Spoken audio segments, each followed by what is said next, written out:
It's a theory. It's a Chris's crazy theory. God, you're hot off the traps today.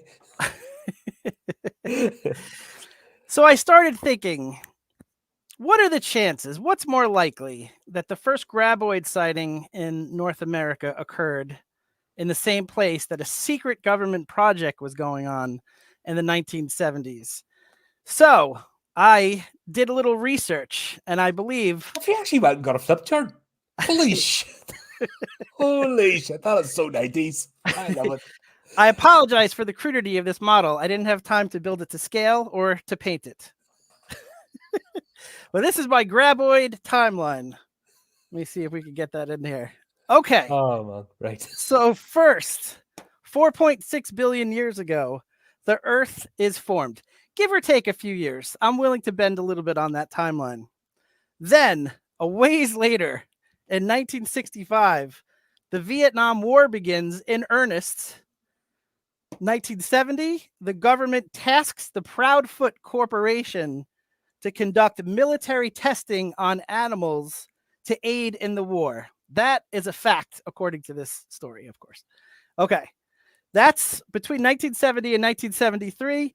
Mixmaster is developed and they start to conduct projects with that. 1973, Project 412 is created and bred for combat in Vietnam. We'll talk about that more later as far as with the homing sensors and all that. Yeah. But I say around the same time, Secret Project 47 is created, mixing a python and a tuatara lizard. I'll get into that, why I think those were the two creatures. 1973, the lab is destroyed. 412 escapes. I also think 47, which I'll talk about more in a moment, escapes. Oh, 412 didn't escape. Well, that's right. Cletus took them. He stuck them in his... I meant both of them escaped. All right, okay. Yes, I was like, yes. This does not dispute my theory. Crushing your theory. Crushing it. No, it's still accurate. Listen, 47 escapes and mixes with earthworms via Mixmaster, and it continues to grow. And then in 1990, graboids are discovered in the town of Perfection. You know the rest. Duh. Okay. Now, you say, why would they mix a python and a tuatara lizard? Well, I'll get into that. Carpet python or reticulated python? Reticulated python. That's a good question. That's a good question. Just raise your hands if you have any questions. I'll point them. So the tuatara lizard happens to be, and you could Google this yourself, the fastest evolving creature known to man.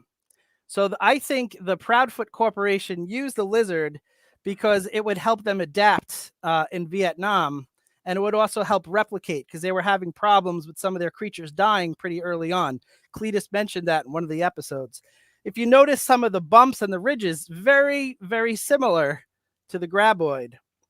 Python snake can swallow a human whole, and it's one of those creatures that does not stop growing its entire life. Also, what do we know that swallows creatures whole? Graboids. And then finally, I think it mixed with an earthworm. Enough said. Earthworms, graboids. So these three creatures combined for Mixmaster created the graboids. Now I ask you something. Am I crazy? Am I losing my mind? Or is it more likely that you say that both a secret project was conducted at the same place less than a mile away that the graboids came? Are those two things just random of all the places? No. Mixmaster created graboids. Boom, mind blown. There we go. Get your tinfoil hats, people. It's been another crazy theory.